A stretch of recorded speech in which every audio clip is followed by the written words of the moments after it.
Hi everyone, welcome back to the channel. This is Ikram Iman और आज हम स्टार्ट करने वाले हैं हमारा first chapter science and society value addition course का। इसके पहले वाले वीडियो में मैं आपको बता चुकी हूँ कि इस पर्टिकुलर वैक को किस तरीके से स्टडी करना है। वो एक शॉर्ट वीडियो है, अगर आपने नहीं देखा है डू वॉच द वीडियो, मैं लिंक डिस्क्रिप्शन बॉक्स में डाल दूंगी।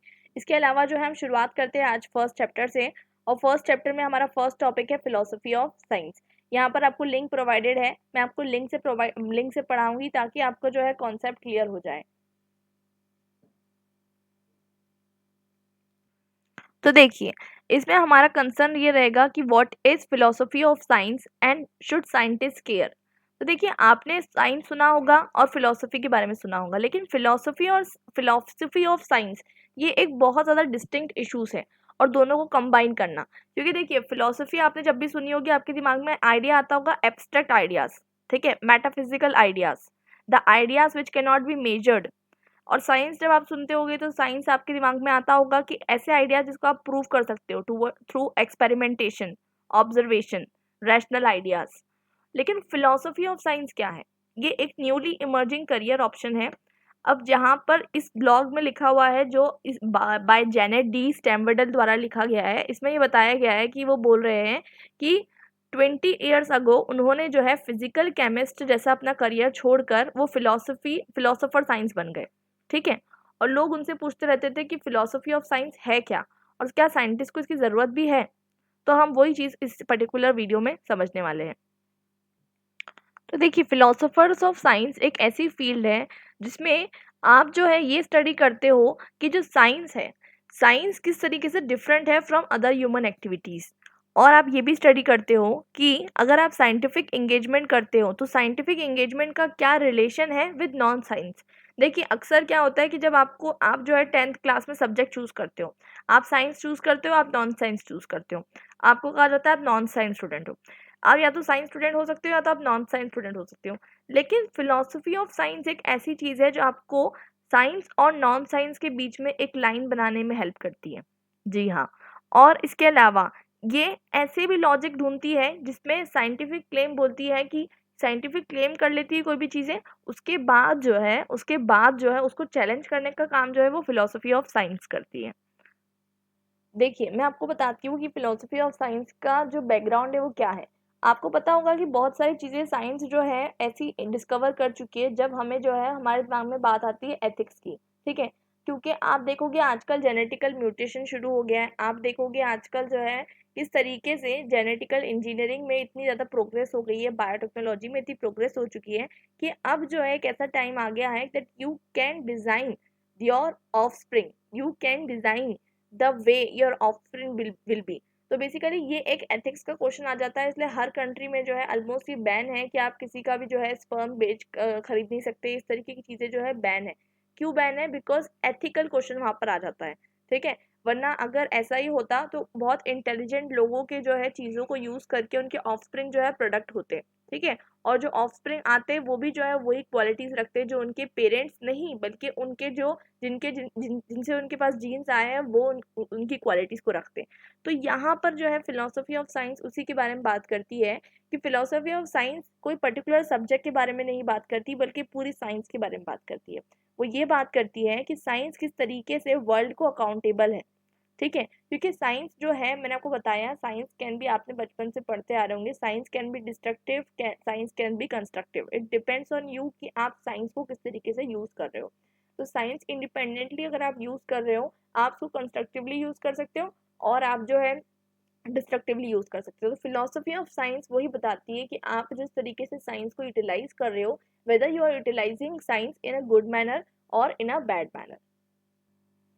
अब अगर आपको कोई डिफर करने के लिए बोले कि एक जो फिलोसोफर साइंटिस्ट है और एक जो साइंटिस्ट है उसमें क्या डिफरेंस है, तो आप देख सकते हो जो साइंटिस्ट होते हैं, साइंटिस्ट का काम ये है कि वो कोई पर्टिकुलर क्वेश्चन का जो है आंसर ढूंढे। ओके, तो बेसिकली वो लोग क्या करते हैं, एक साइंटिफिक प्रॉब्लम को स्टडी करके उसका जो है आंसर ढूंढने की कोशिश करते हैं। ठीक है, जैसे समझ लीजिए कोई पर्टिकुलर उन्होंने बग ले लिया, उसका डाइजेस्टिव सिस्टम स्टडी कर रहे हैं, तो वो उसके आंसर ढूंढेंगे। आपको जो है फिलोसफी ऑफ साइंस की वहाँ ज़रूरत नहीं पड़ेगी। तो जैसे कि यहाँ पर लिखा है कि philosophy of science is aimed at answering different questions than the working scientist is trying to answer. इसका मतलब ये है कि फिलोसफी ऑफ साइंस इसके अराउंड है कि आप जो है साइंस क्या है उसको डिफाइन करो, ना कि साइंस क्या। साइंटिस्ट का काम ये है कि साइंटिस्ट जो है वो ये डिफाइन करने की कोशिश करते हैं कि डिफरेंट चीज़ें किस तरीके से वर्क करती है। वो फिलोसोफर साइंस का काम नहीं है। फिलोसोफर साइंटिस्ट का काम ये है कि वो साइंस के बारे में जो क्वेश्चन उठ कर आते हैं उसको आंसर करें। ठीक है, तो यहाँ पर जैसे कि लिखा है, the goal of philosophy of science is not to answer scientific question but to answer questions about science. अब यहाँ पर ये भी बताया गया है कि एक वर्किंग साइंटिस्ट है, क्या उसको ज़रूरत है कि वो फिलोसफी ऑफ साइंस को पहले पढ़े? तो ऐसा बिल्कुल नहीं है। क्यों? क्योंकि देखिए फिलोसफी ऑफ साइंस और साइंटिस्ट दोनों की फील्ड बहुत डिफरेंट है। क्योंकि फिलोसफी ऑफ साइंस ये डिस्कस करती है कि साइंटिफिक मेथड्स में क्या चीज़ें सही है, क्या चीज़ें सही नहीं है। आप देख सकते हो फिलोसफी ऑफ साइंस का बहुत इंपॉर्टेंस है, क्योंकि ये ग्लोबल लेवल पर पॉलिसी मेकर्स यूज़ कर सकते हैं to implement particular scientific rational in society. लेकिन साइंटिस्ट का काम क्या है? साइंटिस्ट का काम ये है कि क्वेश्चन कोई भी उनके दिमाग में आया उसका उनको आंसर ढूंढना है, टू डिस्कवर न्यू थिंग्स और टू इन्वेंट न्यू थिंग्स। ठीक है, और टू प्रूव एग्जिस्टिंग हाइपोथेसिस। लेकिन फिलोसफी ऑफ साइंस क्या कर रही है? फिलोसफी ऑफ साइंस साइंस को जज कर रही है। इन शॉर्ट, साइंस किस तरीके से सोसाइटी को हेल्प कर रहा है, किस तरीके से सोसाइटी को डिटोरिएट कर रहा है, ये जज करने का काम फिलोसफी ऑफ साइंस का है। तो बेसिकली फिलोसफी ऑफ साइंस किसी साइंटिस्ट को पढ़ने की ज़रूरत नहीं है। लेकिन फिलोसफी ऑफ साइंस आपको क्यों पढ़ाया जा रहा है?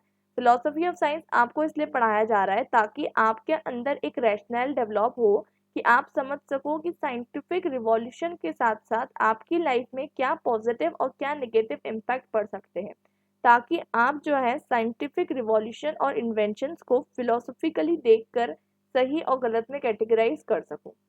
तो बेसिकली ये इंटायर फिलोसफिकल और फिलोसफी ऑफ साइंस का जो मकसद है वो यही है कि आपके अंदर जो है एक तरीके का रैशनल डेवलप करे, एक तरीके की क्यूरोसिटी डेवलप करे, ताकि आप साइंस को जो है फिलोसफिकल तरीके से देख पाए। तो इस पर्टिकुलर आर्टिकल का हमारे को समझाने का मकसद ये था कि आपको बता सके कि what is philosophy of science और क्या साइंटिस्ट को इसके बारे में केयर करना चाहिए। तो ये दो क्वेश्चन आपके दिमाग में जो है क्लियर हो जाना चाहिए कि what is philosophy of science and whether scientist should care और नॉट। अब ये क्लियर हो गया है, तो अब हम जो है बढ़ते हैं अबाउट सेकेंड लिंक। तो इस पर्टिकुलर रीडिंग में आपको चार चीज़ें जो है पढ़नी होगी। एक, कि साइंस क्या है, एक रैशनलिज्म की थ्योरी, एक फॉल्सिफिबिलिटी की थ्योरी और एक डिटर्मिनिज्म की थ्योरी। ठीक है, तो अब बात करते हैं साइंस के बारे में। तो आपको बहुत अच्छे से पता है कि साइंस एक तरीके का ऑर्गेनाइज सिस्टम है। ठीक है, ऑर्गेनाइज सिस्टम इसलिए कहा जाता है क्योंकि इसके अंदर कोई भी चीज़ें जो है ऐसी ही नहीं आ जाती है, बहुत ज़्यादा रिसर्च के बाद जो है चीज़ें जो है उभर कर आती है। बहुत बार जो है वो थ्योरी ऑफ फॉल्सिफिबिलिटी और बहुत सारी चीज़ें होती है, वो आपको मैं समझाऊंगी। दूसरी चीज़ ये है कि साइंस जो है ये वर्ल्ड के नॉलेज को जो है गैदर करती है, और उसके बाद जो है इस नॉलेज को कंडेंस करके लॉस और प्रिंसिपल्स को फॉर्मुलेट करती है। ठीक है, अगर इसके ट्रेड्स की बात की जाए तो उसका फर्स्ट ट्रेड ये है कि इसके अंदर जो है ये क्या करती है, सबसे पहले तो ये हाइपोथेसिस बनाती है, और हाइपोथेसिस के थ्रू जो है डिफरेंट इन्वेस्टिगेटर्स जो है उसको प्रूव करने की कोशिश करते हैं डिफरेंट टेस्ट एंड एनालिसिस के साथ। और जब तक कि कोई भी थ्योरी जो है फॉल्स नहीं प्रूव हो जाती, जब तक कि वो एक एलिजिबल थ्योरी रहती है। सेकेंडली, मेंसुरेशन, मतलब यहाँ पर हर चीज़ क्वांटिटेटिवली होती है। आपने जो है बचपन में पढ़ा होगा चैप्टर अबाउट मेंसुरेशन कि किस तरीके से हर चीज़ को जो है आप मेजर कर सकते हो, हर चीज़ को जो है क्वालिटेटिवली और क्वांटिटेटिवली दोनों तरीके से आप करते हो। लेकिन साइंस जो है बेसिकली क्वांटिटेटिव डिस्क्रिप्शन की बात करती है, ना कि क्वालिटेटिव डिस्क्रिप्शन की बात करती है। जैसे कि आपको दिखेगा कि वो क्या बोलेगी, पानी जो है इज बॉइलिंग 100 डिग्री टेम्परेचर, ऐसा नहीं बोलेगी कि और पानी जो है बहुत ज़्यादा गर्म है, ऐसा साइंस नहीं बोलेगी। साइंस जो है हमेशा क्वांटिटेटिव डिस्क्रिप्शन की बात करेगी, और उस पर भी यूनिवर्सली एक्सेप्टेड स्केल्स में बात करेगी, जैसे कि फ़ारेनहाइट, सेल्सियस, ऐसे किलोमीटर, मीटर, सेंटीमीटर, बहुत सारे यूनिवर्सली एक्सेप्टेड स्केल्स होते हैं, उसके बारे में वो बात करेगी। थर्डली, ये प्रिंसिपल ऑफ इकोनॉमी पे काम करती है। इकोनॉमी मतलब वो वाला इकोनॉमी नहीं जो आप इकोनॉमिक्स में पढ़ते हो। इकोनॉमी यहाँ पर ये है कि आपको जो है इंफॉर्मेशन इजीली और सिंपल प्रिसाइज फॉर्म में मिल जाना चाहिए। जैसे कि अगर आप साइंटिफिक एक कोई डिस्कवरी होती है या कोई इन्वेंशन होता है तो उसके पीछे का आप प्री वर्क देखोगे कि साइंटिस्ट ने कितना काम किया। तो पेजेस भर भर के पूरे रूम भर के जो है डिफरेंट जो है इंफॉर्मेशन जो है एब्स्ट्रैक्ट मतलब वो करते हैं, उसके बाद सिंथेसाइज करके एक छोटा सा लॉ है जो आपको मिलता है। तो बेसिकली आपको जो पढ़ने के लिए फिजिबल हो, इसलिए साइंस हमेशा जो है कोशिश करती है कि जो मतलब जो कॉम्प्लेक्स लॉस है उसको जो है वो सिंपल फॉर्म में जो आपको प्रोवाइड कर सके। फोर्थ जो है वो है ह्यूरिस्टिक्स।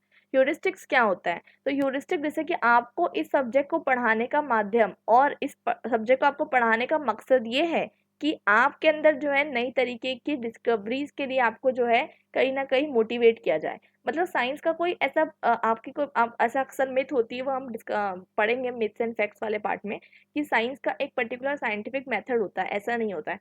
आप जब देखोगे बहुत सारी साइंटिफिक डिस्कवरीज जो है वो इंटेंशनली नहीं अनइंटेंशनली की गई थी। ठीक है, और आपको needless to give you the examples of Newton, या फिर आपको मैं एग्जांपल दूँ यूरेका का जिसमें आर्किमिडीज प्रिंसिपल का। तो बहुत सारी डिस्कवरीज जो है वो अक्सर जो है नॉट इंटेंशनली बल्कि अनइंटेंशनली की जाती है। सिग्निफिकेंटली अगर हम देखें तो ह्यूरिस्टिक्स का क्या काम है कि ह्यूरिस्टिक्स मतलब आपके अंदर नई तरीके की आपको जो है आपको नई तरीके की क्यूरोसिटी प्रोवाइड करना, ताकि आप कोई भी चीज़ खुद से करके सीखे और ना कि आपको कोई बता दे कि ऐसा ऐसा होता है तो वैसा ही है। जैसे कि आपको बताया जाता है कि 2000 साल पहले टीचर्स पढ़ाती होगी कि वर्ल्ड जो है वो क्या है, अर्थ जो है वो कैसी है, फ्लैट है।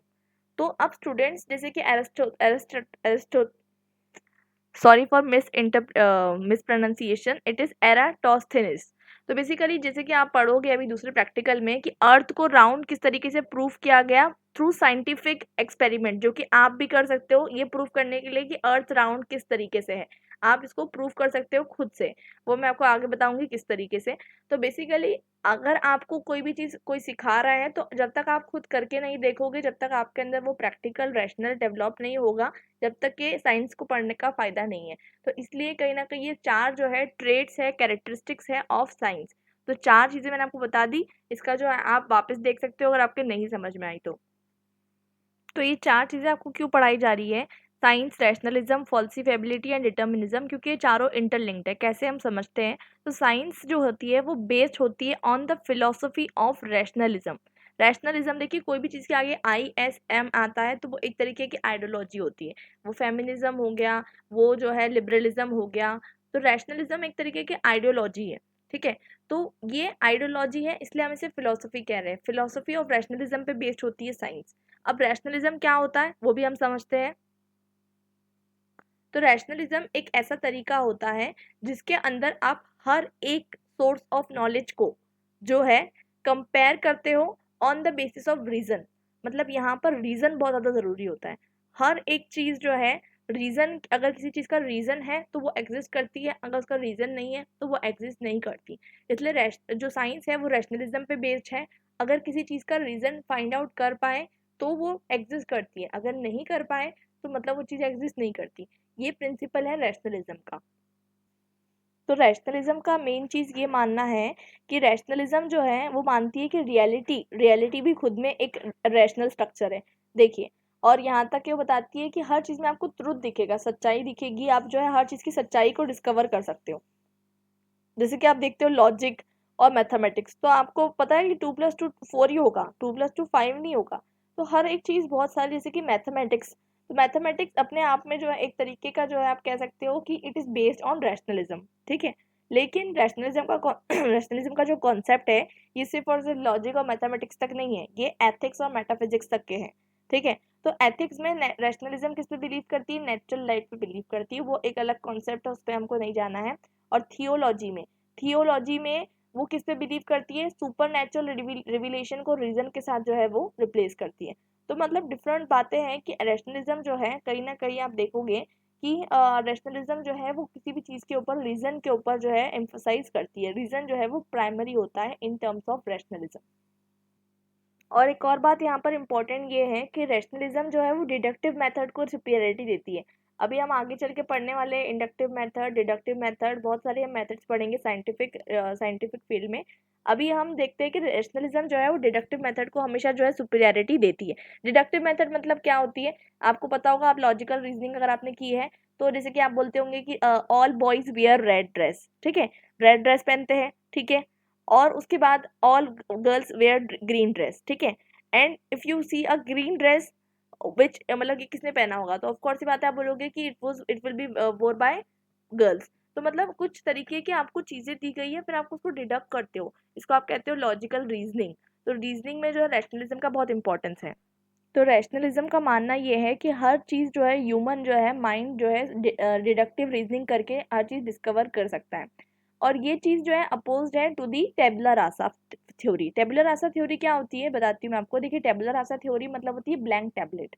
ब्लैंक टैबलेट मतलब वो बताती है कि जब ह्यूमन दुनिया में आता है, उसका माइंड जो होता है ब्लैंक होता है। तो हर चीज़ जो ह्यूमन माइंड के अंदर आती है, अब ह्यूमन माइंड कुछ लेकर नहीं आया है, बिल्कुल ब्लैंक टैबलेट, जैसे कि क्लीन शीट बोर्ड होता है वैसा। तो उसमें कुछ भी लिखा हुआ नहीं है, तो ह्यूमन के पास तो नॉलेज है ही नहीं, तो ह्यूमन कहाँ से रैशनल होगा, ह्यूमन कहाँ से रीजन कर पाएगा। तो ह्यूमन कोई भी चीज़ करता है, देखता है, तो वो सेंस एंड एक्सपीरियंस के थ्रू देखता है। तो ये चीज़ के अगेंस्ट है रैशनलिज्म। रैशनलिज्म ये मानता है कि ह्यूमन के पास इतनी रैशनैलिटी है, मतलब ह्यूमन के पास इतनी इंटेलिजेंस है कि वो चीज़ों को देखकर जो है उसको जो है समझ सकता है, देख सकता है, डिडक्टिव रीजनिंग उसकी कर सकता है। और उसके अलावा जो देखेंगे हम चीज़ कि अब हमने एक बात ये डिस्कस कर ली, आपको क्वेश्चन आ सकता है difference between टेबुला Rasa and rationalism, आपको करना आना चाहिए। दूसरा डिफरेंस आ सकता है रैशनलिज्म एंड एम्पिरिसिज्म, उसके बीच का डिफरेंस पढ़ते हैं। देखिए, दोनों में मेन डिफरेंस ये आता है कि रैशनलिज्म किस पे बिलीव करता है, मैंने अभी आपको बताया, रीजन करना है, लॉजिक करना है, देखना है कोई चीज़, आपने देखा, ठीक है, आपने क्या देखा कि सूरज निकलता है, ठीक है, सूरज निकलता है, आपने देख लिया, आपका लॉजिक आपको जो है देना है, आपको रीजन करना है, ठीक है, और ये हो गया रैशनलिज्म। एम्पिरिसिज्म क्या होगा, एम्पिरिसिज्म मतलब ये होगा कि नॉलेज जो है आपका एक्सपीरियंस पे बेस्ड है, या फिर आपका जो है एक्सपेरिमेंटेशन पे बेस्ड है, ठीक है। तो नॉलेज के अंदर जो है, नॉलेज मतलब आप जो एक्सपीरियंस करते हो, आपको ठंडी लग रही है तो आपको मालूम है ठंडी लग रही है, ठीक है। लेकिन रैशनलिज्म क्या है कि नहीं, आपको ठंडी लग रही है कि नहीं लग रही है, वो कैसे समझ में आएगा, कि टेम्परेचर दिख के समझ में आएगा, ठीक है। तो एम्पिरिसिज्म जो है और रैशनलिज्म में यही डिफरेंस है। अब अगर आपने जो है, अगर आप पॉल साइंस ऑनर्स के स्टूडेंट हो, या अगर आप पॉल साइंस पढ़ते हो, आपने लॉक का नाम ज़रूर सुना होगा। जॉन लॉक की बात कर रहे हैं हम यहाँ पर, तो जो कि माने जाते हैं फाउंडर ऑफ लिबरलिज्म। तो जॉन लॉक मतलब बताते हैं, वो एक तरीके का रैशनलिस्ट है वीक के सेंस में। तो देखिए, अगर आपको दो चीज़ों के बीच में लिंक करना है, अगर आपको रैशनलिज्म और एम्पिरिसिज्म के बीच में लिंक करना है, तो इनका आइडिया बहुत इंपॉर्टेंट है। कैसे? तो देखिए, लॉक बताते हैं कि हम बहुत सारी चीज़ों को जो है देख के समझते हैं, जैसे कि सूरज निकलता है, सूरज डूबता है, ये सब चीज़ें हम, जितने भी आइडियाज हमारे दिमाग में आते हैं, क्योंकि हमारा जो माइंड क्या रहता है, टेबुलर ऐसा रहता है, because we are just born with a blank mind, and then we see and experience those things.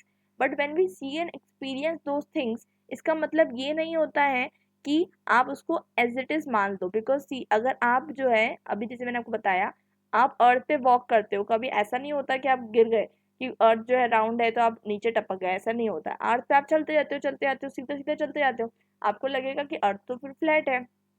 तो बेसिकली ये तो आपके आपने एक्सपीरियंस किया, क्योंकि अर्थ तो आपको लगेगी फ्लैट है।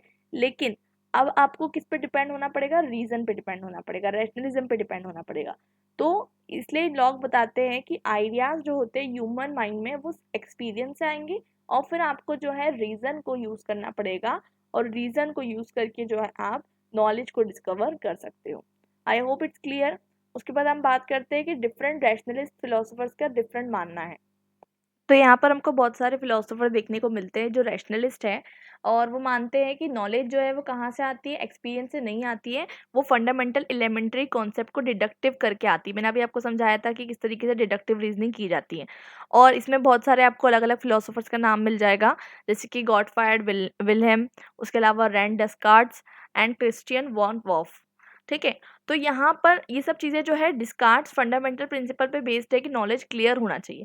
देखिए, एक्सपीरियंस जो होता है ना, वो पर्सन टू पर्सन डिफर कर सकता है। देखिए, अगर कोई ठंडी का दिन हो, ठीक है, मॉर्निंग का टाइम हो, किसी को ठंडी लगती है, किसी को नहीं लगती है, ठीक है। You agree? जैसे कि कोई कम कपड़े पहनता है, उनको फिर भी ठंडी नहीं लगती, कोई इतने कपड़े पहनने के बाद उसको फिर भी ठंडी लगती है। तो एक्सपीरियंस में डिफर, इसलिए कहीं ना कहीं ये जो रैशनलिस्ट होते हैं ये बिलीव करते हैं कि नॉलेज जो होती है वो हमेशा क्लियर होना चाहिए, इसलिए कि ये जो होती है कि बेस्ड होना चाहिए मैथमेटिक्स पे। और मैथमेटिक्स तो सबके लिए सेम है, 2 + 2 4 ही रहेगा, 5 तो होने वाला है नहीं। अब ये सारे नाम हो जाते हैं हमारे रैशनलिस्ट के लिए, ठीक है। लेकिन अब जो है बात करते हैं डेविड ह्यूमे के बारे में, जो थोड़े से नेचुरलिज्म की तरफ है, मतलब वो एम्पिरिसिज्म की तरफ है, और ये इंस्पायर करते हैं कांट को भी। देखिए आप दोनों के नाम, इमैनुअल कांट की बात हो रही है यहाँ पर, आपने कांट का नाम सुना होगा अगर आप अगेन पॉलिटिकल साइंस के स्टूडेंट है। वो जो है कुछ थ्योरीज देते हैं, हमारा जो है जैसे वो डिओन्टोलॉजिकल लिबरलिज्म वगैरह, वो हमारा जो है कंसर्न नहीं है। बट बेसिकली यहाँ पर हमारा कंसर्न ये है कि जो डेविड ह्यूमे है, डेविड ह्यूमे जो है कॉजल रिलेशन पे अटैक करते हैं। कॉजल रिलेशन क्या होता है? कॉजल रिलेशनशिप ये होता है सिंपल भाषा में कि आप अगर कोई भी चीज़ हुई है तो उसका कोई रीज़न है। कॉज एंड इफेक्ट, मतलब हर एक चीज़ है इस वर्ल्ड में, हो रही है तो उसका कोई ना कोई रीज़न होता है, ठीक है। तो कॉज एंड इफेक्ट जो होता है ये इसको कहते हैं कॉजल रिलेशनशिप, मतलब हर एक चीज़ का मतलब जो है कॉज है और फिर इफेक्ट है, कॉज एंड इफेक्ट है। तो डेविड ह्यूमे इसको अटैक करते हैं, ऐसा बोलते हैं ऐसा नहीं होता है कि हर चीज़ जो हो रही है क्या कहते हैं उसका कोई कॉजल रिलेशनशिप है। और इससे जो है कहीं ना कहीं कांट एक नए तरीके के रैशनलिज्म के साथ आते हैं, मतलब कांट का जो आइडिया है वो रैशनलिज्म के साथ साथ एम्पिरिसिज्म पे बेस्ड होता है। वो बोलते हैं कि अगर हम थॉट है, जो थॉट मतलब जो भी चीज़ हम सोचते हैं, अगर हम उसको ऐसा बोले कि सिर्फ एनालिसिस है तो ये गलत हो जाएगा। तो कांट को आप जो है एम्पिरिसिस्ट भी नहीं कह सकते और रैशनलिस्ट भी नहीं कह सकते, क्योंकि वो अपनी बुक लिखते हैं the critique of pure reason, मतलब वो दोनों के बीच में आप बोल सकते हो he has the synthesis of empiricism as well as the critique of rationalism. तो दोनों को क्रिटिक करते हैं, दोनों के बीच में सिंथेसिस होते हैं। तो वो ये बताते हैं कि कहीं ना कहीं ये जो उन्होंने बुक लिखी थी इसके बाद क्या होता है, एनलाइटनमेंट पीरियड शुरू होता है, मतलब वो जो है कहीं ना कहीं बताते हैं कि हर चीज़ के पीछे रीज़न नहीं होता है, ठीक है। हर चीज़ के पीछे रीज़न नहीं होता है, और वो एम्पिरिसिस्ट के अगेंस्ट भी होते हैं, ठीक है। एम्पिरिस्ट क्या बोलते हैं और एम्पिरिसिस्ट के अगेंस्ट होते हैं, और वो एम्पिरिसिस्ट क्या कहते हैं कि माइंड जो है वो क्या है, एक ब्लैंक स्लेट है, तो उसके भी अगेंस्ट है। तो दोनों भी चीज़ों के अगेंस्ट रहते हैं वो, लेकिन उनकी जो फिलोसफी है वो बहुत बड़ी है, अगर आप उनकी बुक पढ़ो तो वो इतने हम शॉर्ट में समझ नहीं सकते, बस हम इतना कह सकते हैं कि वो दोनों के बीच में लाई करते हैं। तो इमैनुअल कांट जो है डेविड ह्यूमे को क्रिटिक करते हुए कहीं ना कहीं बोलते हैं कि दोनों के बीच में जो है दोनों के बीच में वो लाई करते हैं, और वो ना ही थॉट को ज़्यादा इम्फोसिस देते हैं और ना ही ज़्यादातर डेटा को जो है इम्फोसिस देते हैं। तो इसी के साथ हमारा जो ये वाला जो टॉपिक है ये वाला कवर हो जाता है। इसके बाद हम समझते हैं रैशनलिज्म को हम अच्छे से समझ चुके हैं, इसके बाद में हम डिडक्टिव रीजनिंग भी कर चुके हैं। अब इसके बारे में बात करते हैं कि साइंटिफिक अंडरस्टैंडिंग का काम क्या होता है, कि हमारे एक्सपीरियंस को, क्योंकि अब आप देखोगे कि साइंस के अंदर दोनों आइडियाज हमने पढ़े, हमारा एक्सपीरियंस के बारे में भी हमने इंपॉर्टेंस दी, और हमने जो है लॉजिकल सिस्टम को भी इंपॉर्टेंस दी। तो अब लॉजिकल सिस्टम के बारे में थोड़ा सा समझ लेते हैं। तो लॉजिकल सिस्टम क्या होता है? मैंने आपको पहले बताया था कि लॉजिकल सिस्टम कुछ स्ट्रक्चर पे बेस्ड होते हैं, और स्ट्रक्चर किस तरीके से होते हैं कि एक चीज़ से आप दूसरी चीज़ पे लीड कर सकते हो, एब्स्ट्रैक्ट आइडियाज। तो जैसे कि आपको पता होगा कि आपने अगर लॉजिकल रीजनिंग सॉल्व करे होंगे, ए बी सी डी उसमें रहता है, ग्रामर रहता है, एक्सियम्स रहते हैं। उसके अलावा एक्सियम्स ऐसे होते हैं जो कि क्या कहते हैं, कुछ स्टेटमेंट्स होते हैं जिसको आप जो है प्रूफ, आपने पढ़े होंगे एक्सियम्स, आप रिमेंबर करो, आपने जो है मैथमेटिक्स में पढ़े होंगे, जिसमें विदाउट प्रूफ उसको एक्सेप्ट कर लिया जाता है, इसलिए उसको एक्सियम्स कहते हैं, वो लॉ नहीं होते। रूल ऑफ इन्फ्रेंस, ठीक है, एक्सियम को इसलिए मान लिया जाता है क्योंकि वो रॉन्ग भी प्रूफ नहीं होते और ट्रू भी प्रूफ नहीं होते, क्योंकि बहुत ज़्यादा क्रिटिकल थ्योरीज हैं।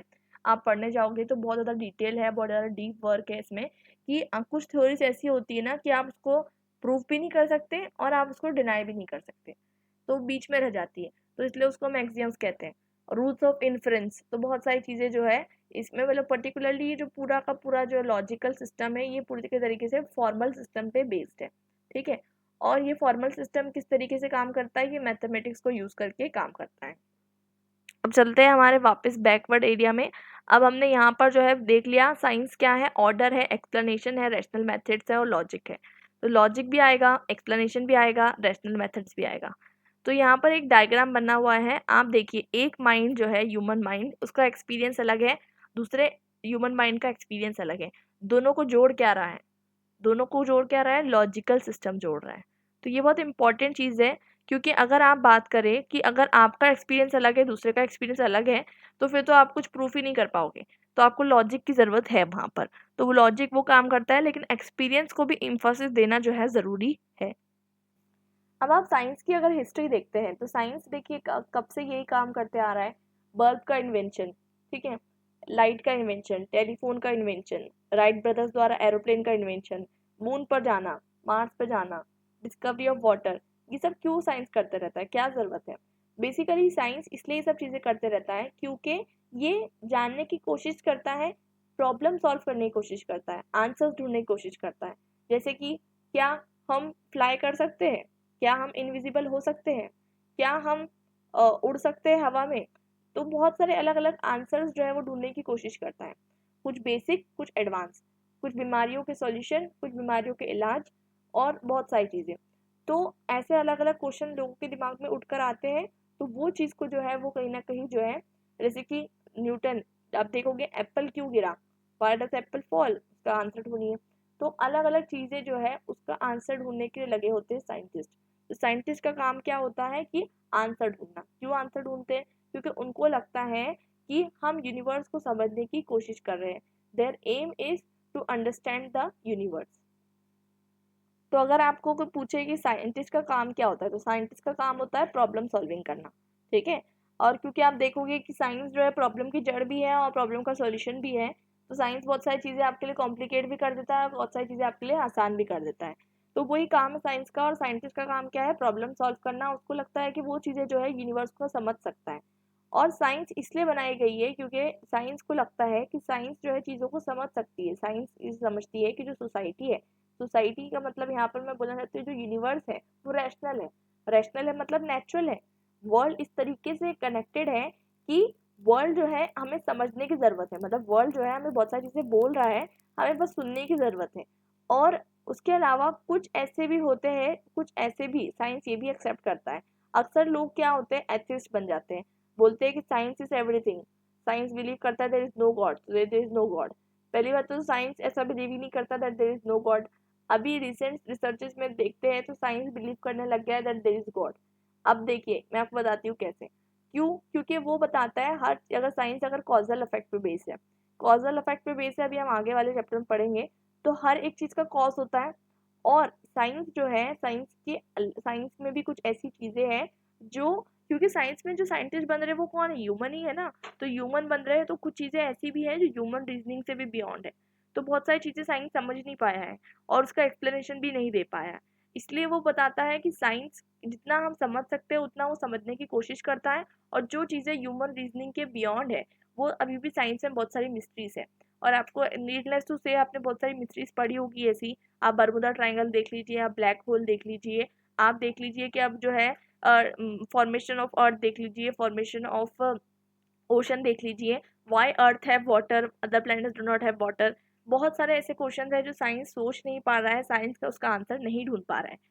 तो बेसिकली यहाँ पर ये देखते हैं हम कि साइंस जो है वो बहुत सारी चीज़ों का आंसर नहीं भी ढूंढ पाता है, लेकिन फिर भी साइंस इसलिए इसलिए बेस्ड है क्योंकि साइंस को लगता है कि बहुत सारी चीज़ों का आंसर ढूंढा भी जा सकता है, और इसी चीज़ के ऊपर बेस्ड जो है साइंस है।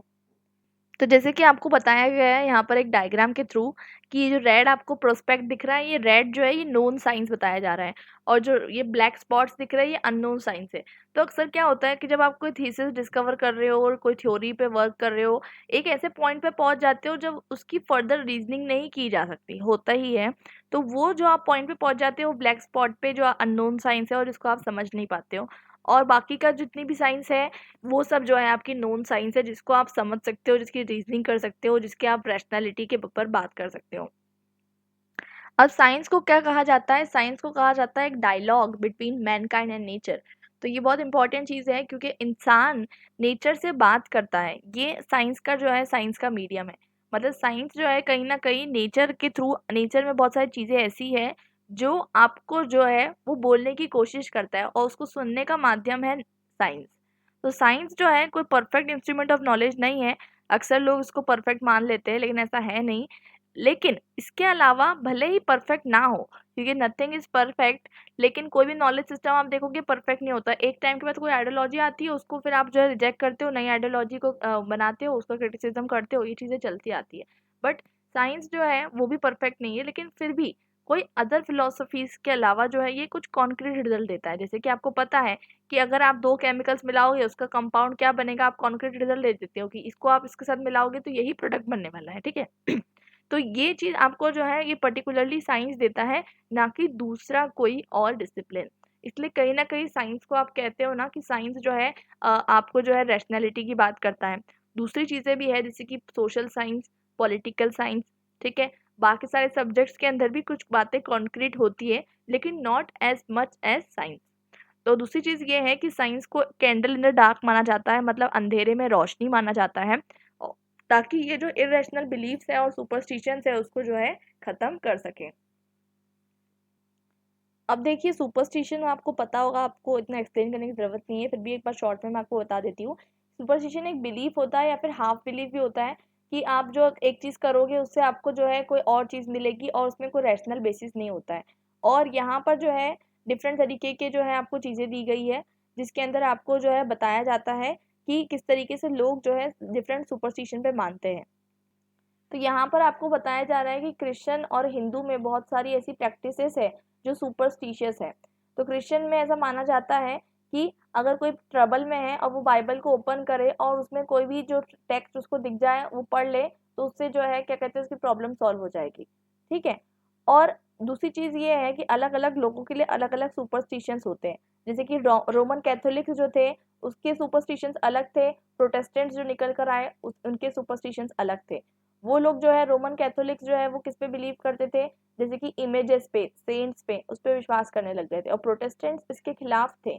उसके अलावा क्रिश्चियंस जब इंडिया में आए तो इंडिया में आप देखोगे हिंदू की जो प्रैक्टिसेस है उनको बिल्कुल अच्छी नहीं लगती थी, क्योंकि वो उसको सुपरस्टिशन कहते थे, ठीक है। और बहुत सारी चीजें, अब बहुत सारी चीजें मान ली गई है कि सुपरस्टिशन है। और बहुत सारी चीजें देखिए कल्चरल सुपरस्टिशन भी होते हैं, रिलीजियस सुपरस्टिशन भी होते हैं, ठीक है। जैसे कि होती है कि आप देखोगे इंडिया के अंदर बहुत कॉमन है, जो आप देखोगे नींबू और क्या कहते हैं मिर्ची से आप नजर उतारते हो, फिर उसको नजर को फेंक देते हो। तो ऐसी तरीके की इविल आई। उसके अलावा बहुत सारी चीजें ऐसी है जो आपको जो है देखने को मिलती है। तो एक कोई भी जो सुपरस्टिशन होता है वो पर्टिकुलर रीजन, पर्टिकुलर कंट्री या पर्टिकुलर विलेज या फैमिली में जो है लिमिटेड रहता है कभी कभी, तो क्योंकि आप देख सकते हो। और दूसरी चीज कभी कभी पर्सनल सुपरस्टिशंस भी होते हैं। आप बोलते हो ना कि मेरा लक्की नंबर 3 है, मेरा लक्की नंबर 5 है, मेरा ये दिन अच्छा जाता है, तो ये सब भी सुपरस्टिशन है। उसके अलावा आप बोलते हो, जैसे कि होता है कुछ लोग बोलते हैं कि मैं इस पेन से एग्जाम लिखूंगा तो मेरा एग्जाम बहुत अच्छा जाएगा, ठीक है, एक पेन लकी है। उसके अलावा हॉर्स प्लेयर बोल देता है कि ये पर्टिकुलर हॉर्स मेरे लिए अच्छा है या मेरे लिए ये रंग अच्छा है। ये इस तरीके की सब बातें जो है इरेशनल, ये सब सुपरस्टिशन होती है। तो यहाँ पर हमने डिफरेंट तरीके के सुपरस्टिशन डिस्कस कर लिए। पर्सनल सुपरस्टिशन हो सकते हैं, रिलीजियस सुपरस्टिशन हो सकते हैं, कल्चरल सुपरस्टिशन हो सकते हैं, अलग अलग तरीके के सुपरस्टिशन हो सकते हैं। अब वापस चलते हैं हमारे मेन टॉपिक पर। तो अब हम जो है क्या चाहते हैं कि साइंस क्या करे। साइंस जो है ये इरेशनल सुपरस्टिशन, जैसे कि बिल्ली रास्ते से गुजर गई तो क्या कहते हैं अशुभ हो गया, या फिर क्या कहते हैं कौवा जो है ऊपर चिल्ला रहा है, तो बहुत सारी चीजें आप देखोगे इस सुपरस्टिशन होती है। तो बेसिकली इंडियन सोसाइटी में और ज़्यादा आपको सुपरस्टिशन देखने को मिलेगी। तो ये सारी सुपरस्टिशन जो है कहीं ना कहीं ये सारी सुपरस्टिशन से बाहर निकलने के लिए साइंस बहुत ज़्यादा हेल्पफुल है। और देखिए एक और चीज़ इंपॉर्टेंट होती है, इसमें बताया गया है कि साइंस के अंदर जो है 3 चीज़ें इंपॉर्टेंट है। एक होता है डेटा या एविडेंस, ठीक है। दूसरा होता है प्रिडिक्शन, थोड़ा बहुत कहीं ना कहीं अंदाज़ा लगाया जाता है साइंस के अंदर, क्योंकि एक हाइपोथेसिस जब आप फॉर्म करते हो तब आप अंदाज़ा ही लगाते होते हो कि क्या सही है क्या गलत है। आपका हाइपोथेसिस गलत भी प्रूव होता है, नाल हाइपोथेसिस वगैरह, बट देखा जाए तो प्रिडिक्शन लगाना ज़रूरी है। तीसरी चीज़, आंसर आप ज़रूरी नहीं है किसी चीज़ को ढूंढ पाए, और अगर ज़रूरी नहीं है कि एक ही चीज़ का एक ही आंसर हो, there can be multiple answer. अब जैसे कि फिलोसोफर पॉपर बताते हैं, पॉपर ये बताते हैं कि true science operates under the principle of falsifiability. अब प्रिंसिपल ऑफ फॉल्सिफिएबिलिटी क्या होता है इसके बारे में हम पढ़ते हैं, बहुत इंटरेस्टिंग प्रिंसिपल है, मैं आपको बताती हूँ। लेकिन उसके पहले ये समझिए कि science is not about truth. अक्सर लोगों को लगता है कि साइंस ही सच है बाकी सब गलत है। Science is not about truth. Science जो है सच्चाई के बारे में है ही नहीं, इट्स अबाउट टेस्टेबिलिटी। जो चीज़ टेस्ट हो सकती है, आज जो चीज़ आप प्रूफ कर पा रहे हो वो सच है, कल आपने वो चीज़ गलत प्रूफ कर दी वो झूठ हो जाएगा। साइंस सबसे ज़्यादा अनसर्टेन डिसिप्लिन है। अगर आज आपने कुछ प्रूफ कर दिया, कल अगर आप उसको गलत प्रूफ कर पाते हो तो वो जो है गलत प्रूफ हो जाएगा। तो साइंस में कुछ भी जो है आप देख सकते हो कांस्टेंट नहीं है। साइंस जो है कंटिन्यूअसली इवॉल्विंग है। तो ये आपको क्लियर हो चुका है। अब हम इसके बारे में थोड़ा और डिटेल में पढ़ते हैं।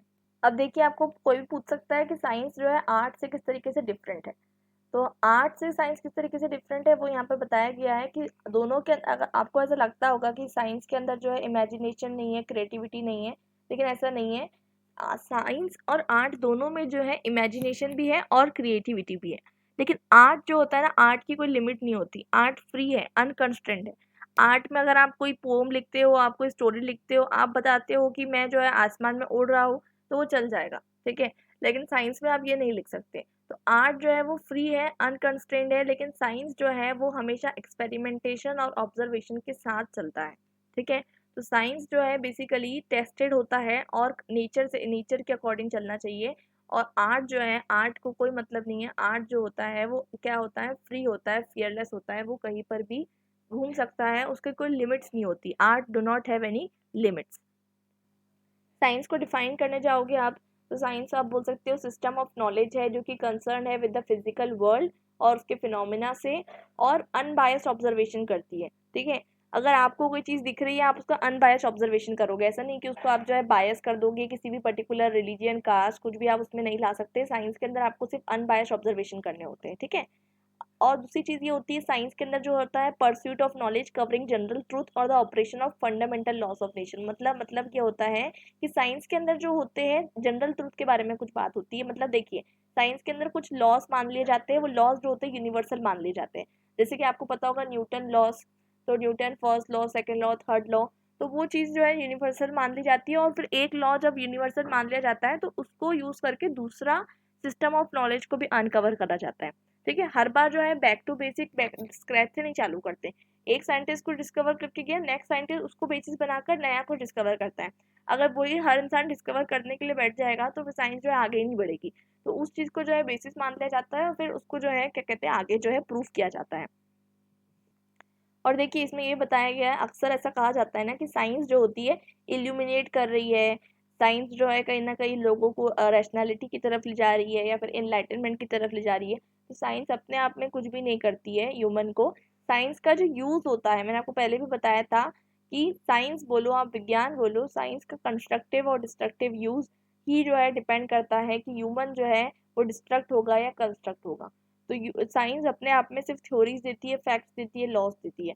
जैसे कि कोई पर्टिकुलर थ्योरी उसने दे दी, उसके ऊपर बेस पे कोई एप्लीकेशन बन गया, जैसे कि फॉर एग्जांपल वॉशिंग मशीन, ठीक है, सेंट्रीफ्यूगेशन, बहुत सारी चीज़ें आप देख लो, मिक्सर। तो आप देखोगे साइंस जो है, साइंस का काम है कि आप जो है क्या कहते हैं, आप थ्योरी दे दो, आप फैक्ट दे दो, आप लॉ दे दो, ठीक है, आप मैकेनिज्म बता दो। अब कहीं ना कहीं उसको इंजीनियर्स और कहीं ना कहीं उसको लोग जो है यूज़ करके उसका एप्लीकेशन बनाएंगे, अप्लायंसेस बनाएंगे, और वो अप्लायंसेस फिर आपकी लाइफ में आपको हेल्प करेंगे। तो अल्टीमेटली मतलब ये है कि आपके लाइफ में जो चीज़ें हेल्प कर रही है वो साइंस का कंस्ट्रक्टिव यूज़ आपको हेल्प करेगा। और अगर साइंस को डिस्ट्रक्टिवली यूज़ करोगे तो फिर आपको पता ही है क्या होगा। जैसे कि आप देख सकते हो न्यूक्लियर बॉम्ब को देख लीजिए, हिरोशिमा नागासाकी को देख लीजिए, भोपाल गैस ट्रेजेडी को देख लीजिए। तो बहुत सारी चीज़ें हैं। तो साइंस को पॉजिटिवली कंस्ट्रक्टिवली हमको यूज़ करना होता है। तो साइंस अपने आप में जो है आपको इलिमिनेट नहीं कर सकती, लेकिन साइंस जो है आपके लिए रास्ते बना सकती है ताकि आप थोड़े से एडवांस हो जाओ, थोड़े से मॉडर्न हो जाओ और आपकी लाइफ जो है थोड़ी सी ईजी हो जाए। अब देखिए, यहाँ पर आपको एक और क्वेश्चन आ सकता है कि साइंस स्यूडो साइंस से किस तरीके से डिफरेंट है। तो यहाँ पर आ जाता है प्रिंसिपल ऑफ फॉल्सिफिएबिलिटी, जो मैंने आपको 3-4 बार बोल दिया और अच्छे से बताया नहीं है। प्रिंसिपल ऑफ फॉल्सिफिएबिलिटी क्या होती है मैं आपको बता देती हूँ। देखिए, प्रिंसिपल ऑफ फॉल्सिफिएबिलिटी मतलब कोई भी आइडिया जो साइंस के अंदर आता है, ठीक है, ध्यान से सुनना, कोई भी आइडिया, कोई भी थ्योरी, कोई भी हाइपोथेसिस अगर आप देते हो किसी भी साइंटिफिक थ्योरी में, तो आपको वो आइडिया जो है अपने आप में फॉल्स प्रूफ करने के लिए कैपेबल होना चाहिए। मतलब फॉल्स प्रूफ करने के लिए, ट्रूथ प्रूफ करने के लिए नहीं बोल रही हूँ मैं। मतलब यहाँ पर एग्जाम्पल दिया गया है, मतलब आप ऐसा कोई आइडिया नहीं दे सकते जो है आप उसको फॉल्स प्रूफ ना कर पाओ। कैसे? जैसे यहाँ पर एग्जाम्पल दिया गया है कि अगर आप ऐसा बोलोगे कि जो एटम्स होते हैं, एटम्स आपको बताने की जरूरत नहीं है, everything is compose of atoms, ठीक है। तो अगर आप ऐसा बोलोगे कि जो एटम्स होते हैं वो इसलिए मूव करते हैं, एटम्स मूव करते हैं, आपको पता होगा, ठीक है, सॉलिड्स में अलग मूव करते हैं, उनकी फ्रिक्शन वगैरह वो सब अलग पॉलिसीज है, लेकिन एटम्स मूव करते हैं। अब एटम्स क्यों मूव करते हैं उसके लिए फिर और ज़्यादा जो है साइंटिस्ट रिसर्च करते हैं। लेकिन अगर आप ये बोल दोगे कि atoms move because they are pushed by small invisible immaterial demons, मतलब उनको जो है कुछ डेमन है उसको वो मूव कर रहे हैं, तो आप इस चीज़ को फॉल्स प्रूफ कर पाओगे क्या? नहीं कर पाओगे। कोई एक्सपेरिमेंट आप कर ही नहीं सकते हो ये प्रूफ करने के लिए डेमन्स एग्जिस्ट नहीं करते, आप प्रूफ नहीं कर सकते। तो ऐसी चीज़ जिसको आप फॉल्स प्रूफ नहीं कर पाओगे तो वो चीज़ जो है साइंस में एक्सेप्ट नहीं होती। ठीक है। हाँ, ये बात है कि अगर कोई भी चीज़ आप ट्रुथ नहीं प्रूफ कर पा रहे हो तो वो चल जाएगा, आप उसको एक्सियम के रूप में ले लोगे, आप उसको थ्योरी के रूप में ले लोगे, लेकिन ऐसी कोई थ्योरी नहीं देनी आपको जिसको आप फॉल्स नहीं प्रूफ कर पाओ। तो इसलिए इसको कहते हैं थ्योरी ऑफ फॉल्सिफिएबिलिटी। मतलब हर थ्योरी आपकी कैपेबल होना चाहिए कि कोई भी इंसान उसको फॉल्स प्रूफ कर सके through experimentation. I hope it's clear. और स्यूडो साइंस जो होती है, स्यूडो साइंस इसलिए डिफरेंस होती है क्योंकि स्यूडो साइंस जो होती है वो, अब इस साइंस से थोड़ी डिफरेंस होती है, वो हर चीज़ को जो है कहीं ना कहीं ले लेती है अपने अपने अंदर, नेचुरलिज्म को ले लेती है, थोड़ा बहुत फिलोसफी को भी ले लेती है। और एक चीज़ मैंने आपको ऊपर ही बताई थी कि साइंटिफिक डेटा का सबसे ज़्यादा इम्पॉर्टेंट चीज़ जो होती है साइंस में वो क्या होती है? प्रूफ होती है या फिर एविडेंस होती है। और इसको आप कंफ्यूज मत करो सर्टेनिटी के साथ, क्योंकि मैंने आपको बताया science is the most uncertain subject. ठीक है, science is the most uncertain subject. तो साइंस में आपको बता रही हूँ कि प्रूफ इंपॉर्टेंट होता है, ना कि सर्टेनिटी। मैंने आपको बताया आज जो आपने प्रूफ किया कल दूसरा प्रूफ कर सकते हो, सर्टेनिटी नहीं है। ठीक है, साइंस में कोई भी चीज़ वंस फॉर ऑल नहीं होती है, मतलब आज जो हो गई है वो ज़िंदगी भर हमेशा हमेशा के लिए वो रहेगी, ऐसा नहीं होता है। और इसलिए बताया जा रहा है कि प्योर मैथमेटिक्स के अलावा कुछ भी चीज़ आप सर्टेनली प्रूफ नहीं कर सकते।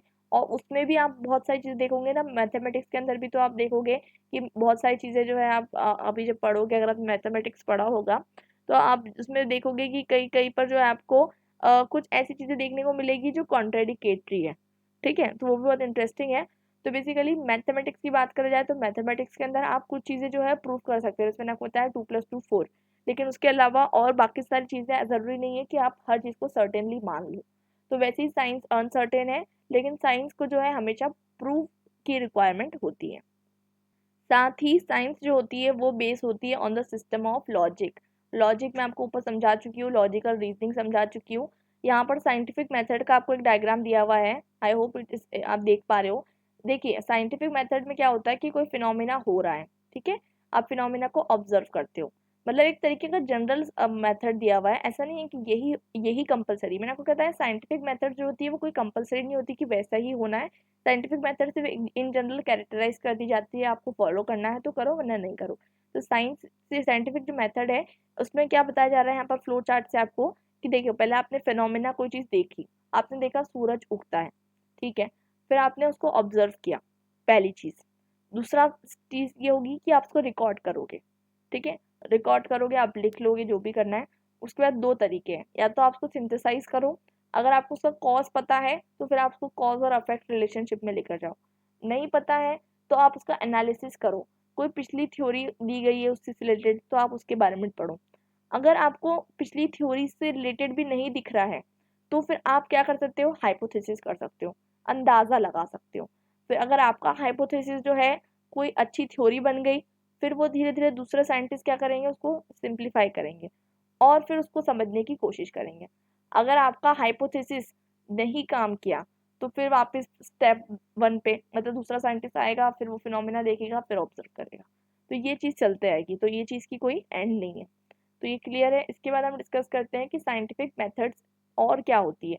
साइंटिफिक मेथड्स में 3 तरीके की साइंटिफिक मेथड्स हम 4 तरीके की डिस्कस करेंगे, deduction, induction, probability and statistical.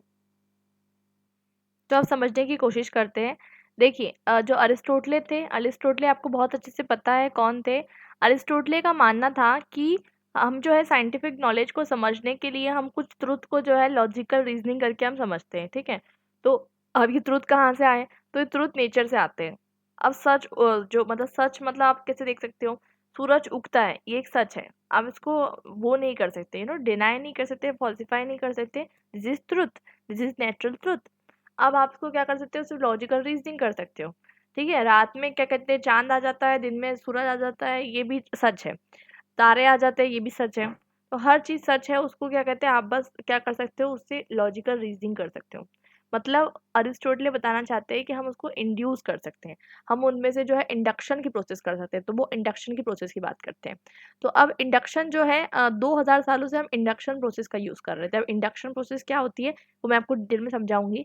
और आज के टाइम में मैंने आपको ऊपर समझाया था, आपने ध्यान से सुना होगा, रैशनलिज्म और एम्पिरिसिज्म के बीच में मैं आपको डिफरेंस समझा रही थी कि किस तरीके से डिफरेंट फिलोसोफर्स रैशनलिज्म और एम्पिरिसिज्म के बीच में डिफरेंशिएट करते हैं। तो एम्पिरिसिज्म यानी एम्पिरिकल आप बोल सकते हो, रैशनलिज्म को आप रैशनल कह सकते हो। तो आज जो है हमारे पास दो तरीके की साइंसेस है। पहले हम एक ही तरीके की चीज़ों को साइंस मानते थे, ठीक है, जो रैशनल हुआ करती थी, लेकिन अब हम जो है एम्पिरिकल को भी साइंस मानते हैं। तो रैशनल साइंस है हमारे पास और एम्पिरिकल साइंस है, दो तरीके की साइंसेस हो गई, ठीक है। अब इसके अंदर क्या, तो इसके अंदर हम समझेंगे कि किस तरीके से डिफरेंट आइडियाज जो है उसको हम डिफरेंट तरीके से आर्ग्यूमेंट से जो है हम सॉल्व करते हैं। देखिए, तो क्या होता है कि रैशनल जो होता है, रैशनल साइंस के बारे में बात करते हैं, तो रैशनल साइंस क्या करता है, मैंने आपको ऊपर बताया था, रैशनल साइंस हमेशा जो है ट्रुथ से शुरू होता है। कभी ऐसा नहीं होता है कि क्या कहते हैं कुछ है ही नहीं और आप उसको मान लोगे कि नहीं ये ट्रुथ नहीं है। तो बेसिकली जो कोई भी चीज़ ट्रुथ से शुरू होती है, ठीक है, ऐसे ट्रुथ जो सेल्फ एविडेंट है, मतलब मतलब आप एक्सपीरियंस पे नहीं करोगे बिलीव, आप जो है ट्रुथ पे बिलीव करोगे, ठीक है।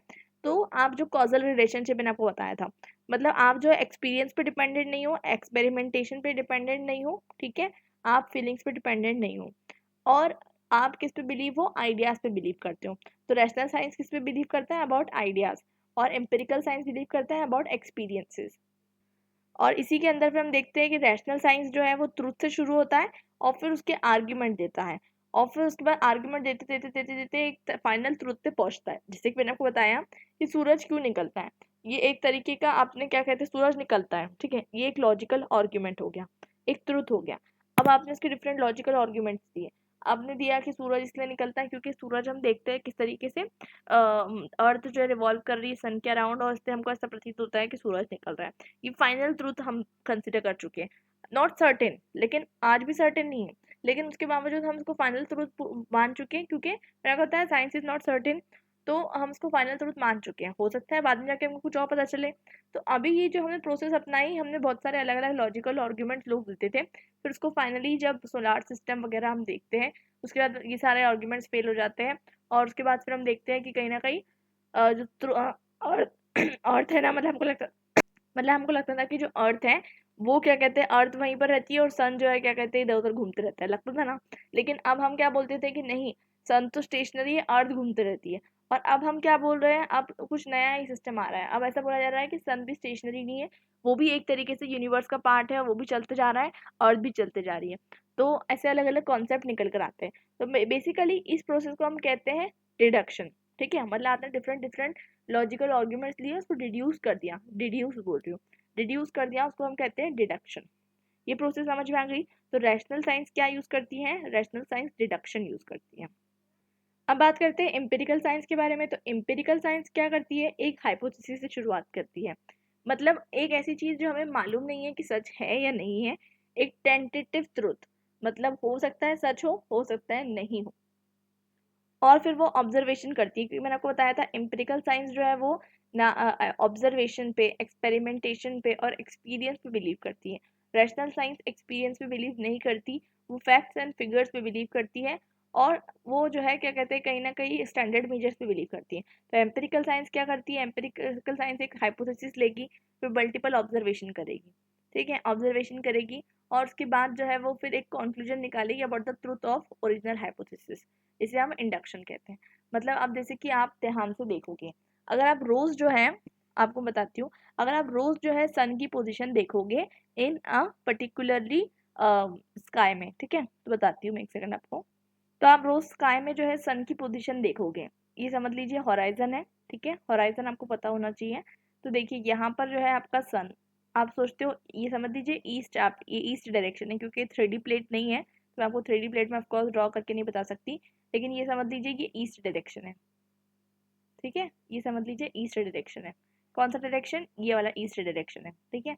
अभी आप इसको क्या करिए, 3D इमेजिन करिए, यहाँ से रोज सूरज निकलता है। तो आप ध्यान से अगर देखोगे ना, तो रोज सूरज सेम जगह से नहीं निकलता है, मतलब निकलता तो ईस्ट से ही है, लेकिन कभी वो फार्दर ईस्ट से निकलता है, कभी वो सेंट्रल ईस्ट से निकलता है और कभी जो है वो थोड़ा सा इधर साइड ईस्ट से निकलता है। कभी आप ध्यान से देखना, आपको समझ में आएगा। और ये आपका ऑब्जर्वेशन है, ठीक है।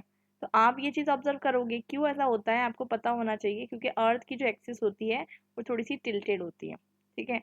अर्थ की एक्सिस कैसी होती है, गोल नहीं होती है, मतलब सॉरी स्ट्रेट नहीं होती है, टिल्टेड होती है। ये हमारी अर्थ समझ लीजिए, ये अर्थ है। उसके बाद हम देखेंगे इस तरीके की एक्सिस होती है, 23.5 डिग्री से टिल्टेड होती है, ठीक है। 23.5 डिग्री किससे, इमेजिनरी लाइन से, जो कि अर्थ के सेंटर से गुजर रही है, ठीक है। अब दूसरी बात यहाँ पर यह है कि अर्थ जो है रिवॉल्व करती है अराउंड द सन। तो यहाँ पर क्या होता है, ये हम एक्सपेरिमेंट में भी समझने वाले थे, अभी मैं आपको बताऊंगी वहाँ डिटेल में। तो जब अर्थ जो है रिवॉल्व करती है, तो उससे ये होता है कि जब अर्थ रिवॉल्व कर रही है, उसके मतलब अर्थ रिवॉल्व कर रही है, तो उस टाइम पर ये चीज़ हो रही है कि सीजन्स में चेंज आ रहा है, और सीजन में चेंज आ रहा है तो सीजन में चेंज आने के कारण सन का जो डायरेक्शन है वो भी चेंज हो रहा है स्काई में, ठीक है। सन का डायरेक्शन स्काई में चेंज होता रहता है बहुत अलग अलग तरीके से, ठीक है।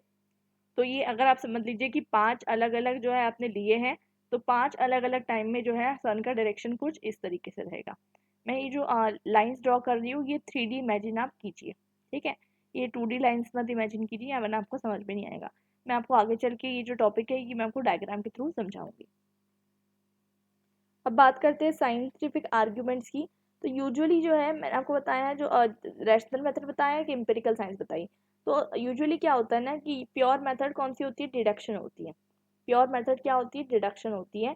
क्यों क्यों होती है, क्योंकि आपको कुछ चीज़ मालूम है ऑलरेडी, वो चीज़ ट्रूथ है। अब उसका आपने सिर्फ लॉजिक जो है क्या कहते हैं डिस्कवर कर लिया। तो ये डिडक्शन बहुत ज़्यादा प्योर मेथड होती है साइंस के लिए। और बात करते हैं इंडक्शन की। तो इंडक्शन जो कि एम्पिरिकल साइंस यूज़ करती है, वो एक ऐसी मेथड होती है जिसमें आपको जो है मालूम नहीं है कि फैक्ट क्या है, लेकिन फिर भी आप जो है कहीं ना कुछ कंक्लूजन निकालने की कोशिश करते हो फ्रॉम वॉट यू हैव एग्जिस्टिंगली, ठीक है। बहुत सारी अलग अलग चीज़ें होती है जो इंडक्शन का भी यूज़ करती है, ठीक है। मतलब अलग अलग ट्रूथ्स दिए हुए हैं, ठीक है। लेकिन आप उस ट्रूथ को यूज़ करके जो है अपना जो है फाइनल आंसर निकालने की कोशिश कर रहे हो, ये हो गया इंडक्शन। अब बात करते हैं प्रोबेबिलिटी की। तो कुछ चीज़ें जो होती है प्रोबेबिलिटी भी मान जाती है। अक्सर हम देखते हैं बहुत सारी चीज़ें साइंस में जो है प्रूव नहीं हो पाती, हम बोल देते हैं कि इसकी प्रोबेबिलिटी मोस्ट प्रोबेबली ऐसा होता होगा, दैट्स ऑल्सो वन थिंग। और चौथी स्टैटिस्टिकल रीजनिंग। स्टैटिस्टिकल रीजनिंग मतलब एवरेज परसेंटेज की बात की जाती है। जैसे समझिए, अगर आपने जो है पढ़ा होगा बचपन में कि क्या कहते हैं, एक तरीके के डिफरेंट तरीके के पेयर्स को मैच किया गया था, ठीक है। समझ लीजिए ग्रीन ग्रीन आप ग्रीन पीस थे और जो ग्रीन राउंड पीस थे, तो इसकी स्टैटिस्टिकल किस तरीके से हुआ। तो बेसिकली ये समझ में आता है कि हम ये देखते हैं कि अलग अलग तरीके की परसेंटेज अगर एक पर्टिकुलर चीज़ को प्रूव कर रहे हैं, तो हम कुछ चीज़ें स्टैटिस्टिकली कहते हैं कि इतने परसेंट जो है ये चीज़ अच्छी है और इतने परसेंट ये चीज़ जो है ये बुरी है। तो कभी कभी हम डेफिनेटली नहीं प्रूव कर पाते, हम स्टैटिस्टिकली जो है प्रूव कर देते हैं। अब देखिए बहुत इंटरेस्टिंग होने वाला है। आपको पता होगा कि डिडक्शन, अब मैंने आपको बताया था डिडक्शन को जो है क्या माना जाता है, प्योर साइंस माना जाता है। इंडक्शन को जो है प्योर साइंस नहीं माना जाता, लेकिन ठीक है वो भी एक तरीके का साइंटिफिक मेथड है। प्रोबेबिलिटी एंड स्टैटिस्टिकल, चारों के बारे में बहुत प्यारा यहाँ पर जो है आपको ग्राफ दिया हुआ है, मैं आपको बताती हूँ। देखिए डिडक्शन जो होता है, डिडक्शन क्या चीज़ यूज़ करता है, मैथमेटिक्स को यूज़ करता है। मैंने आपको बताया था मैथमेटिक्स जो होता है कहीं ना कहीं सर्टेन होता है, ठीक है। तो मैथमेटिक्स को यूज़ करता है और लॉजिक और रैशनल थॉट को यूज़ करता है, ठीक है। आप क्यों लॉजिक और मैंने आपको बताया कि कोई चीज़ ऑलरेडी है, एग्जिस्ट करती है, बस आप उसका रीज़न दे दोगे, ठीक है। आप उसका रीज़न दे दोगे तो आप जो है उस चीज़ को लॉजिकली प्रूव कर रहे हो। तो आप जो चीज़ एग्जिस्ट करती है उसको अगर लॉजिकली प्रूव कर देते हो, तो वो बन जाता है लॉस ऑफ नेचर। और ये बहुत बड़ी बात है, क्योंकि देखिए आपने देखा होगा कि अलग अलग साइंटिस्ट अलग अलग चीज़ें देते हैं, लेकिन क्यों हम न्यूटन लॉ कहते हैं, न्यूटन लॉ क्यों कहते हैं। हम बहुत सारी चीज़ों को लॉ कहते हैं, बहुत सारी चीज़ों को थ्योरीज कहते हैं, ठीक है। तो लॉज जो होते हैं वो यूनिवर्सल होते हैं। मतलब ग्रेविटी एग्जिस्ट करती है, ये आपको पता है। मतलब ग्रेविटी मतलब 2000 साल पहले भी आप क्या कहते हैं, एप्पल ऊपर फेंकते थे तो नीचे ही आता था, बॉल ऊपर फेंकोगे तो नीचे ही आएगी। वो उसमें कोई न्यू साइंस नहीं है, ऑलरेडी हमें पता है कि ऊपर फेंकेंगे कोई चीज़ नीचे आएगी। लेकिन ये चीज़ के बारे में सोचने का काम जो है न्यूटन करते हैं। तो ग्रेविटेशनल फोर्स और ग्रेविटी की बात करते हैं। तो वैसी जो चीज़ ऑलरेडी एग्जिस्ट करती है, अगर आप उसको जो है कहीं ना कहीं यूज़ करके कुछ रिजल्ट पे पहुंच रहे हो, उसे हम कहते हैं डिडक्शन, ठीक है। और डिडक्शन जो होता है ये प्रोसेस में लॉस ऑफ नेचर जो है वो बाहर आते हैं। और सेकंड प्रोसेस होती है इंडक्शन। अभी आपको मैंने समझाया कि इंडक्शन जो है कुछ चीज़ों को समझती है कि ये चीज़ें जो है हो सकती है, ठीक है, कुछ पैटर्न्स देखती है, कुछ चीज़ें समझने की कोशिश करती है कि ऐसा ऐसा हो सकता है, और हो सकता है इसका हाइपोथेसिस निकालती है, और हाइपोथेसिस निकालने के बाद जो है हाइपोथेसिस का जो है रिजल्ट ढूंढती है, और रिजल्ट ढूंढती है, और उसके बाद हो सकता है कि क्या कहते हैं वो जो है एक थ्योरी बन जाती है, लेकिन वो प्रूफ नहीं हो पाती। भले ही वो फॉल्स भी प्रूफ ना हो, लेकिन वो ट्रूथ भी प्रूफ नहीं हो पाती, तो वो क्या हो जाते हैं, रूल्स ऑफ नेचर बन जाते हैं। ठीक है, तो हम मान लेते हैं कि ऐसा होता होगा। अब सेकेंड प्रोबेबिलिटी। तो प्रोबेबिलिटी मतलब अक्सर क्या होता है, बहुत सारी चीज़ें साइंस में प्रोबेबिलिटी से भी ली जाती है। मतलब कुछ चीज़ें जो है हो रही होती है सोसाइटी में मतलब in the sense natural life में। ठीक है, तो हम देखते हैं कि कोई एनिमल जो है किसी तरीके से ज़िंदगी अपनी गुजार रहा है, तो अगर आप उसको जूलॉजी में पढ़ोगे तो आप उसको बोलोगे कि ये प्रोबेबली जो है ऐसा ऐसा करता है, ये प्रोबेबली ऐसा ऐसा करता है, क्योंकि हो सकता है कि बाद में जाके वो वैसा ना करें। ठीक है, तो ज़रूरी नहीं कि आप फिर हो सकता है आपकी थ्योरी गलत प्रूफ हो जाए। तो प्रोबेबिलिटी इस पे बेस्ड होती है कि हो भी सकता है और नहीं भी हो सकता। तो यहाँ पर वही है कि टेम्पोरल डाटा पे बेस होती है, लाइक्लीहुड पे बेस होती है, और जनरलिटीज ऑफ नेचर पे बेस होती है। मतलब सूरज निकलता है तो वो निकलेगा ही, ऐसा नहीं है कि आज नहीं निकलेगा। तो वो लॉस ऑफ नेचर हो गया, लेकिन जनरलिटीज ऑफ नेचर ऐसी कोई चीज़ ज़रूरी नहीं कि हो। ठीक है, तो वो हो गई हमारी जनरलिटीज ऑफ नेचर। अब उसके बारे में बात करते हैं स्टैटिस्टिकल। फोर्थ होती है हमारी लास्ट और स्टैटिस्टिकल। आप बहुत बार जो है साइंटिफिक फिगर्स देखते होंगे कि इतने परसेंट जो है क्या कहते हैं लोग जो है मर जाते हैं वो पीने से, अल्कोहल पीने से। ठीक है, इतने सारे परसेंट ऑफ लोग जो है ड्रग्स लेने से क्या कहते हैं उनकी डेथ हो सकती है, इतने लोगों को कैंसर हो जाता है। तो साइंस ये प्रूव नहीं करती कि if you will drink alcohol you will get cancer, ऐसा 100% प्रूव नहीं करती, लेकिन वो ये स्टैटिस्टिक्स बताती है, और वहाँ पर सेट्स ऑफ डाटा को यूज़ करती है, ट्रेंड्स को यूज़ करती है कि इतने लोगों ने इतने टाइम में ये पिया था तो इसका इनकी डेथ हो जाती है। तो ट्रेंड्स को यूज़ करती है, सेट्स ऑफ डेटा को यूज़ करती है, और फिर साइंटिफिक कंक्लूजन निकालती है और प्रिडिक्शन करती है कि अगर आप ऐसा करोगे तो ऐसा होगा। तो ये स्टैटिस्टिकल हो गई चीज़। तो अलग अलग हमने 4 मेथड डिस्कस कर ली, statistical, induction, deduction and probability. तो आज जो है हमारा वीडियो यहाँ पर ख़त्म होता है। हम मिलते हैं हमारे नेक्स्ट वीडियो में, और फिर हम इसके बाकी का जो है टॉपिक डिस्कस करेंगे। और इसके नोट्स जो है मैं अभी बना रही हूँ, आपको जो है जल्दी इसके नोट्स मिल जाएंगे, और मैं अपलोड कर दूँगी टेलीग्राम चैनल पे। और मिलते हैं हमारे नेक्स्ट वीडियो में। Till then bye and happy learning.